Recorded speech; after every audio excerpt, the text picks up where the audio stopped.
first Diddy party I went to was at Prince's house. So you want to go to Prince's house to the Diddy party where Tyrese is performing and Demi Moore and Ashton Kutcher are swinging on swings.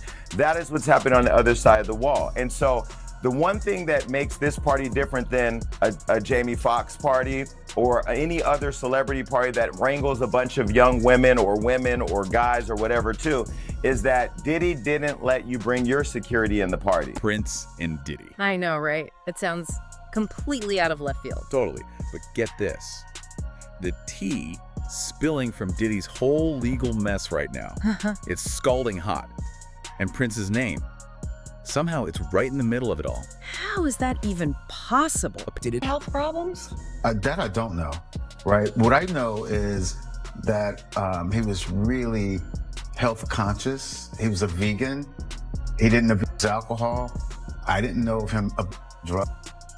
He worked out, so, that also really concerned me because it made me think that, wow, so you mean you do all these things to take care of yourself and you die so young? This one insider, the very first Diddy party they ever went to, it was held at Paisley Park. Wait, Prince's house. Prince's house, yeah. Let that sink in for a second. Wow. Okay, that's genuinely surprising. The contrast there is just immense. Right. You've got Prince, Mr. Control, Mr. Artistic Integrity, almost, monk-like discipline. And then Diddy, the absolute king of the champagne popping over-the-top party scene. Exactly. The fact that their worlds collided like that right at the start for this person, it just makes you think, what else is going on here? It suggests a much, much more complicated picture than we ever really knew. Seriously. And it gets even wilder. We kind of already heard whispers, right? It's Jason Lee, he always seems to know things he'd mentioned before that Diddy threw some, let's just say, unforgettable parties at Prince's place. My publishing contract with Warner Chappell expired, thus emancipating the name I was given before birth, Prince, from all long-term restricted documents. Prince's actual name showing up connected to Diddy's trial? That's a whole other level of, hold on, what? It really is. And then you start thinking about Prince himself. The vegan lifestyle, the health focus. The guy was practically a symbol of clean living. Yeah, very health conscious, famously so. No known alcohol, no drugs, worked out. And yet he died so young. It makes you wonder, what else was happening? What was underneath all that? It definitely challenges the narratives we build around celebrities, doesn't it? Yeah. We see this polished image and Prince's dedication to health, that was real, it was documented. But it's a reminder there are always other layers, especially considering the circles he, likely moved in. Absolutely. And here's where it gets really interesting. What if Prince wasn't just this, intensely private artist? What if he was also strategic? Like playing chess while everyone else played checkers. Always 10 steps ahead. Exactly. He famously never actually went to these Diddy parties at his house. Everyone just assumed, he doesn't want to be part of the chaos. Right, keep it separate. But now, people are starting to actually theorize. What if he had cameras, everywhere? What if he was secretly recording everything that went down under his roof? Considering Prince's fierce independence, his deep understanding of power in the music industry, the idea of him documenting stuff in his own space, especially things he wasn't directly involved in, it kind of fits. Doesn't it? It suggests maybe he wanted information, maybe even a form of, insurance. Some people are even saying he might have passed footage on to someone he trusted before he died. And with all the crazy stuff coming out in this trial, there's a real buzz maybe these tapes could actually show up in court. Can you even imagine that? The pandemonium. Yeah. That would be something else entirely. And the drama doesn't stop there. Even the jury selection process sounded like a Hollywood event. Michelle Williams, Robert Downey Jr., Mike Myers, Lauren London. Seriously, those names were in the pool. Yep. Talk about a star-studded potential jury. That just shows you how huge this case is, right? The level of public interest and how tangled up that whole celebrity world can be, even when it comes to something like jury duty. For sure. Okay, so let's back up a bit. Let's talk about what really kicked this whole thing off. Cassie's lawsuit. Right, she was the first one. She was the first major one to step forward, and the things she alleged against Diddy, honestly, they're just chilling. Cassie's lawsuit was definitely the catalyst, no question. Her coming forward with those really serious, really detailed claims, it probably gave others the courage to speak up too. And it totally changed how people were looking at the situation. And what she said about his staff. Yeah, that part was deeply disturbing. That numerous people, bad boy employees, assistants, security, they supposedly saw things happen but just stayed quiet. And it gets even darker. Cassie claimed these same assistants. They were the ones bringing apology gifts after the alleged violent incidents. Oh, man. But it wasn't just that. She alleged they were also setting up these, and this is her term, freak-offs. Freak-offs. Yeah, like basically organizing sexual encounters, booking the hotel rooms, getting the baby oil and Astroglide ready. I mean, can you imagine having that as part of your job? That paints such a disturbing picture. If it's true, it's like this organized, systemic abuse of power, where people weren't just allegedly hurt, but others were made complicit in, facilitating more harm. And this detail really stuck with me. Cassie said after one really bad incident, Diddy's own head of security and his assistant saw the state she was in. And they apparently started crying. Wow. That's what she claimed. That tells you how bad it must have looked. If that's true, those staff members are probably getting subpoenas, those official court papers, faster than anything. Absolutely. Eyewitnesses, especially people from inside his own team, people who saw things, their testimony could be incredibly damaging.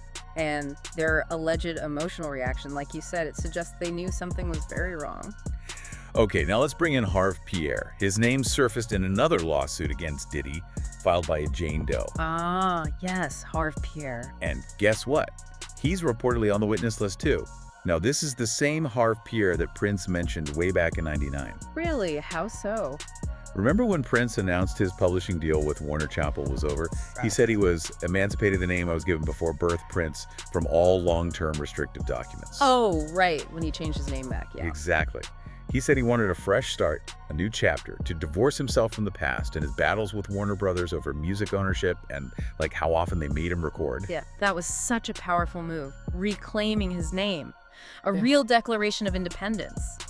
So to hear Harv Pierre's name now in this context, it's definitely another strange twist. Right, because this Jane Doe, she's claiming Harv Pierre allegedly lured her from Detroit all the way to New Jersey. Okay. Only for her to then be allegedly assaulted by both Harv and Diddy. Oh, that's horrifying. If true, the involvement of multiple people, it suggests a potential network, and the alleged exploitation. It's awful. But the list just keeps going. Young Miami. She was apparently on Diddy's payroll. She's getting pulled into this too. How is she involved? Well, not just as someone who might have been around. There are whispers, rumors that she might have been transporting substances for him. Okay, that's... Yeah. And her name also came up during jury selection. So this isn't just hitting the edges anymore. It's deep inside Diddy's circle. This sheer number of names, people with different connections to Diddy being implicated, it really highlights how wide-ranging these allegations might be. We could hear a lot more eventually. And another name causing waves, Dallas Austin. The producer, legendary producer Dallas Austin. Yeah. But he was also incredibly close with Kim Porter, Diddy's late partner. Oh, right. Very close. And ever since Kim died so suddenly, there's always been that speculation, Now that Dallas's name is mentioned, people are wondering, is he finally going to shed some light on what happened there?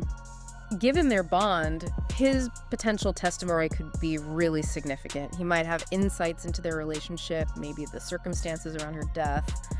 But yeah, right now it's just speculation. We have to remember that. True. And then there's Lorianne Gibson. Remember her, the choreographer from Making the Band? Of course. Fierce choreographer. Well, back in 2007, she actually filed a police report. Claimed Diddy grabbed a chair and threatened her right there on set. Whoa, really? A police report? That points to maybe a pattern of volatile behavior long before these current lawsuits. That context could be important. And Aubrey O'Day, another Danity Kane alum, she's been really outspoken, supporting Cassie publicly. Yeah, I saw that. And she's even shared her own alleged negative experiences with Diddy.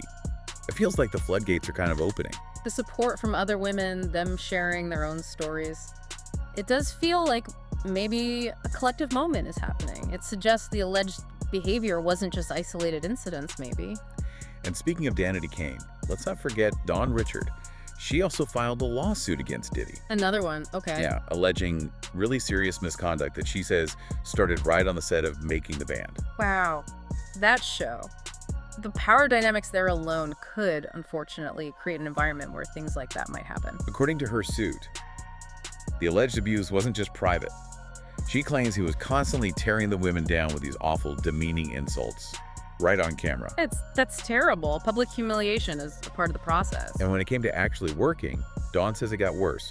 She alleged Diddy had forced them into these marathon rehearsals, no rest, no food, no sleep, Oh my God. pushing them to utter exhaustion. And she claims he used those moments when she was vulnerable to take advantage of her. That's incredibly disturbing. Allegedly manipulating professional pressure and exhaustion like that. It's a really awful picture she's painting. But wait, there's more. Dawn also dropped a huge claim.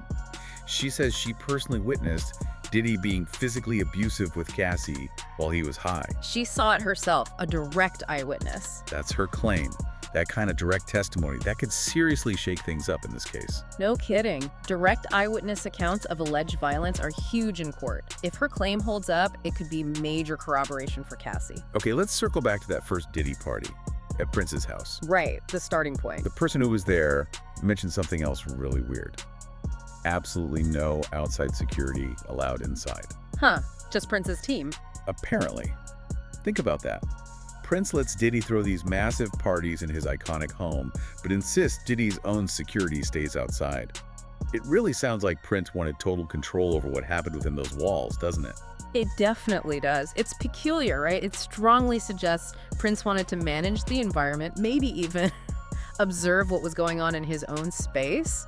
Now, about the men mentioned in Cassie's lawsuit, Michael B. Jordan's name came up. The actor. Yeah, but apparently it's completely innocent. It was just about a flirty vibe they had way back in 2015. Seems the legal team just wants to map out Cassie's past relationship. Okay, that makes sense. Standard procedure in cases like this, looking at relationship history. So not an accusation against him. Right.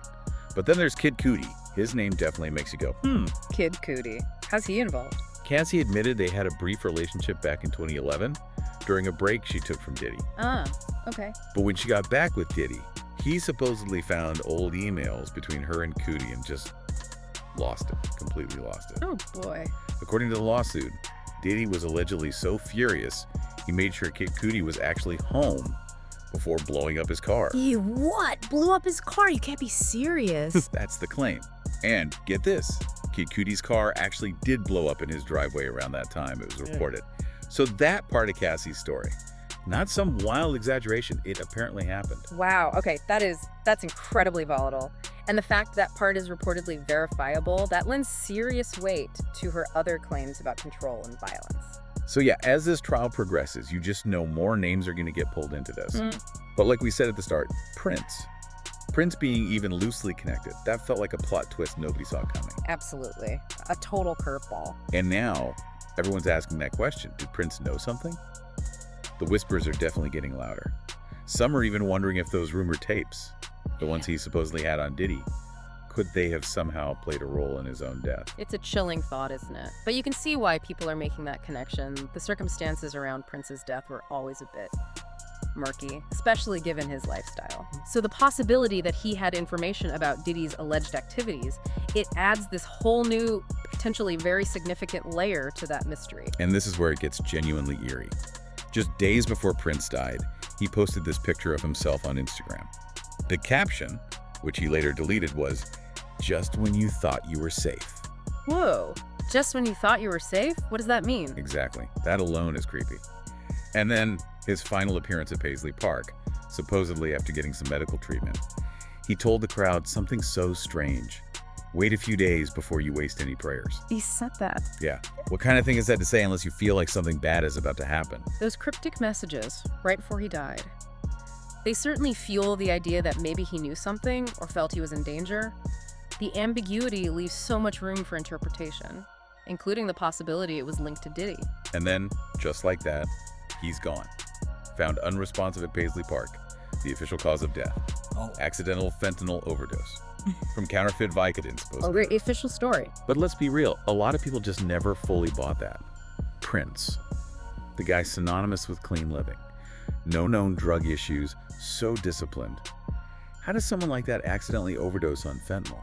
The skepticism has always been there, absolutely. Given his whole public image and reported lifestyle, it was so sudden, the circumstances. Yeah. It just left so many unanswered questions and theories. Exactly. People talked about maybe hidden health problems, sure, but many felt there had to be more to it than just that. Definitely. You see, Prince wasn't just a musical genius. He was a fighter, an advocate for artists' rights. For decades, he battled the big labels over ownership, fair treatment. He was relentless, a real champion for artists. And some people think he might have paid a heavy price for that fight. There's always been that underlying speculation, never proven of course, but that his clashes with Warner Brothers, the very company he fought so hard, that it might have somehow been connected to his death. His battles with the industry, especially Warner, were legendary and very public. He was a powerful, sometimes disruptive force for artists' rights. So yeah, the speculation about potential backlash, while unproven, definitely lingers among his fans. And get this twist. Years later, who signs a massive joint venture deal with Warner Music Group? Don't tell me. Diddy? Yep. The same Warner that Prince fought tooth and nail. This deal gave Warner a huge stake in Bad Boy Records distribution, artist management, the works. Wow, the irony. Diddy even bragged about it publicly. Yeah. Said it gave them the financial power to keep dominating, that it was just a 2-second phone call to make it happen. Huh. Diddy, now facing all this heat, partnering with the corporation Prince fought so hard against. It really highlights the weird, sometimes contradictory world of the music business. But here's where it gets really unsettling again. Prince's sister, Pika Nelson. Okay. She has said that Prince told her he was in trouble just days before he died. He told his sister he was in trouble. Yes. People used to think maybe they weren't super close, but insiders say their bond was much deeper, that they shared secrets. And Tyka revealed Prince had been preparing her for his death, not just those last few days, but for 2 years before. 2 years preparing her for his death. That implies like a premonition, or he knew something was coming. It sounds like it, doesn't it? That paints such a different picture of their relationship and adds this heavy layer of unease around his death. That feeling of foreboding he apparently had. Wow, that's really heavy. She even told a newspaper, the Minnesota Star-Tribune, about their last phone call, just 4 days before he died. She said something felt completely off. How so? She tried to have a serious talk with him, but he kept dodging, changing the subject, making jokes. She asked him straight up, "How are you really?" But he wouldn't engage. He deflected. Totally. She felt like he knew something was weighing on her, and he definitely had things on his mind too, but he just kept it locked down. That silence, she said, it spoke volumes. Maybe he was trying to protect her, you know? That final conversation, it's really poignant, isn't it? And just adds more complexity to the mystery, his deflection, maybe trying to shield her, maybe grappling with something he couldn't say. It just deepens the questions about his state of mind right at the end. So yeah, clearly a lot was happening behind the curtain in those final days before Prince died. Whether any of it truly connects back to Diddy, well, that's still this massive, tangled mess of unanswered questions. It absolutely is. And if Prince's name does end up getting pulled into this courtroom drama, we're all just going to have to wait and see how this incredibly complex story keeps unfolding. Exactly. The intersection of these two huge figures, Prince and Diddy, and all the unresolved questions about Prince's death, it's still a major enigma. The legal stuff with Diddy might shed more light, potentially, but right now, so much is just speculation. So it leaves you wondering, right? Could Prince have really had recordings? Some kind of evidence about Diddy's alleged activities? It's the big question. And if he did, why didn't he bring them out? Was he maybe planning something bigger down the line? This whole situation is just, it keeps twisting. So many missing pieces still. Definitely something to keep watching.